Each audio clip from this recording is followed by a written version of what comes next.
ואולי אני אחזק אפילו בעוד טיפה טיפר חריף. בשלב הזה אני יכול להוסיף עגבניות. הן הולכות להוריד את הטמפרטורה של השמן, כשנכניס את החמאה פנימה, היא לא תתפרק.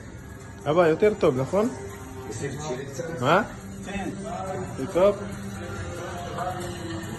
את הירוקים שלנו, פטרוזיליה ועלי הגלטה, אורגנו, מיץ לימון. כשאנחנו עובדים מיץ לימון במחבת חמה, בבישול, אנחנו שמים אותו ולפתים שהוא יצטמצם. אבל לאט לאט אבא, לאט לאט.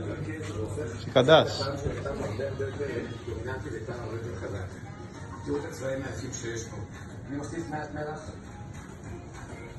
מעט פלפל שחור. אבא, מסתכל. ובשלב בלי הזה לשלוח בנות. אני כבר יכול להכניס פנימה חמאה. יופי. אני מוסיף את החמאה. ברגע שעובדים חמאה